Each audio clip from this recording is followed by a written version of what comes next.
ವೀಕ್ಷಕರೇ ನಮಸ್ಕಾರ, BN ಟಿವಿಗೆ ಸ್ವಾಗತ.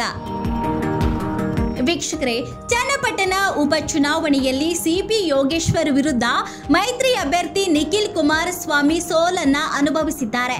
ಈ ಸೋಲು ಸಾಕಷ್ಟು ಚರ್ಚೆಗೆ ಗುರಿಯಾಗಿದ್ದು ರಾಜ್ಯ ರಾಜಕಾರಣದಲ್ಲಿ ಹಲವು ರೀತಿಯಲ್ಲಿ ವಿಶ್ಲೇಷಣೆ ಮಾಡಲಾಗ್ತಾ ಇದೆ.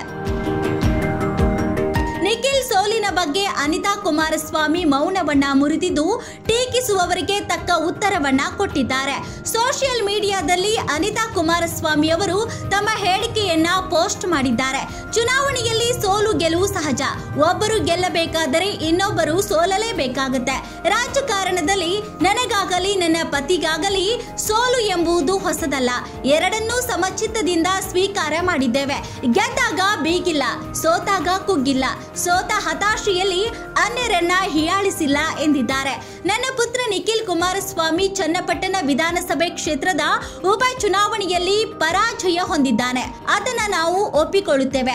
ಚುನಾವಣೆ ವ್ಯವಸ್ಥೆಯಲ್ಲಿ ಸೋಲು ಗೆಲುವು ಇದ್ದೇ ಇರುತ್ತದೆ ಹಾಗೂ ಒಬ್ಬರು ಗೆಲ್ಲಬೇಕಾದರೆ ಇನ್ನೊಬ್ಬರು ಸೋಲಲೇಬೇಕಾಗುತ್ತೆ. ಆದರೆ ಸೋಲಿಗೆ ಅನೇಕ ಕಾರಣಗಳಿರುತ್ತವೆ. ಹಾಗೆಂದು ನಿಖಿಲ್ ಸೋಲಿನ ಕಾರಣಗಳ ಬಗ್ಗೆ ಚರ್ಚಿಸುವುದು ನನ್ನ ಉದ್ದೇಶವಲ್ಲ. ರಾಜಕಾರಣದಲ್ಲಿ ನನಗಾಗಲಿ ನನ್ನ ಪತಿಗಾಗಲಿ ಅಥವಾ ನನ್ನ ಪೂಜ್ಯ ಮಾವನವರಿಗೆ ಆಗಲಿ ಗೆಲುವು ಸೋಲು ಹೊಸದೇನಲ್ಲ. ಎರಡನ್ನೂ ಸಮಚಿತ್ತದಿಂದ ನಾವು ಸ್ವೀಕಾರ ಮಾಡುತ್ತೇವೆ ಎಂದಿದ್ದಾರೆ. ನನ್ನ ಮಗನ ಬಗ್ಗೆ ರಾಜ್ಯದ ಜನತೆಗೆ ಹೆಚ್ಚೇನು ಹೇಳುವ ಅಗತ್ಯವಿಲ್ಲ. ಅವನು ಒಳ್ಳೆಯ ಮಗ, ಒಳ್ಳೆಯ ಪತಿ, ಒಳ್ಳೆಯ ತಂದೆ. ರಾಜಕಾರಣಕ್ಕೆ ಬರುವ ಮುನ್ನ ಒಳ್ಳೆಯ ನಾಯಕ ನಟ. ಅವನಂತ ಒಳ್ಳೆಯ ಮಗನನ್ನ ಪಡೆದಿದ್ದಕ್ಕಾಗಿ ನಾನು ನನ್ನ ಪತಿ ಹೆಮ್ಮೆ ಪಡುತ್ತೇವೆ. ತಾಯಿಯಾಗಿ ಅವನ ಯಶಸ್ಸನ್ನ ಸಂಭ್ರಮಿಸುತ್ತೇನೆ. ಅವನಿಗೆ ಕಷ್ಟ ಎದುರಾದಾಗ ಕಣ್ಣೀರಿಟ್ಟಿದ್ದೇನೆ. ನನ್ನ ಕರುಳ ಬಳಿಯ ಮೇಲೆ ನನಗಷ್ಟು ಮಮಕಾರ ಇರುತ್ತದಲ್ಲವೇ? ನನ್ನಂತಹ ಎಲ್ಲ ತಾಯಂದಿರಿಗೂ ನನ್ನ ಭಾವನೆಗಳು ಅರ್ಥವಾಗುತ್ತವೆ ಎನ್ನುವ ವಿಶ್ವಾಸ ನನ್ನದು. ನನ್ನ ಮಗ 3ನೇ ಸಲ ಸೋತಿದ್ದಾನೆ. ಅವನು ಚುನಾವಣೆಯಲ್ಲಿ ಮಾತ್ರ ಸೋತಿದ್ದಾನೆಯೇ ಹೊರತು ಮನುಷ್ಯನಾಗಿ ಸೋತಿಲ್ಲ. ಅವನ ಮಾನವೀಯತೆ, ಸಹೃದಯತೆ ಸೋತಿಲ್ಲ.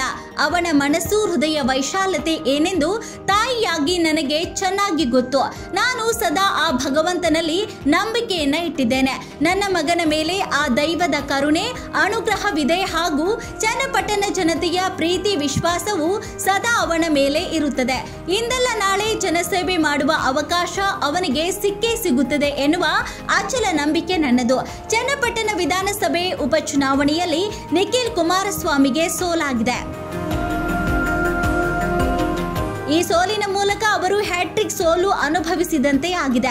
ರಾಜ್ಯ ರಾಜಕೀಯದಲ್ಲಿ ಈ ರೀತಿ ಸೋತ ರಾಜಕಾರಣಿಗಳಲ್ಲಿ ಕೆಲವೇ ಹಾಗೂ ವಿರಳ ರಾಜಕಾರಣಿ ನಿಖಿಲ್ ಕುಮಾರಸ್ವಾಮಿ ಅಂತಲೇ ಹೇಳಬಹುದು. ನಿಖಿಲ್ ಕುಮಾರಸ್ವಾಮಿ ಅವರ ಪರ ಸಿಂಪತಿ ವರ್ಕ್ ಆಗಲಿದೆ. ಅವರು ಈ ಬಾರಿ ಗೆಲ್ಲಲಿದ್ದಾರೆ ಅಂತಲೇ ತುಂಬಾ ಜನ ಲೆಕ್ಕಾಚಾರವನ್ನ ಹಾಕಿಕೊಂಡಿದ್ರು.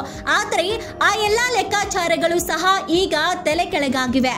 ಆದರೆ ಈ ಸೋಲಿನ ಬೆನ್ನಲ್ಲೇ ಅವರು ಕಾರ್ಯಕರ್ತರನ್ನ ಭೇಟಿಯಾಗ್ತಾ ಇದ್ದಾರೆ. ಇಂತಹ ನಾಯಕ ಸೋಲಬಾರದಿತ್ತು ಅಂತಾನೂ ಕೆಲವರು ಅಭಿಪ್ರಾಯವನ್ನ ವ್ಯಕ್ತಪಡಿಸಿದ್ದಾರೆ. ಮತ್ತಷ್ಟು ಸುದ್ದಿಗಳಿಗಾಗಿ ನೋಡ್ತಾ ಇರಿ BN ಟಿವಿ. ಲೈಕ್ ಮಾಡಿ, ಶೇರ್ ಮಾಡಿ, ಸಬ್ಸ್ಕ್ರೈಬ್ ಮಾಡಿ. ಇದು ನಿಮ್ಮ ಧ್ವನಿ.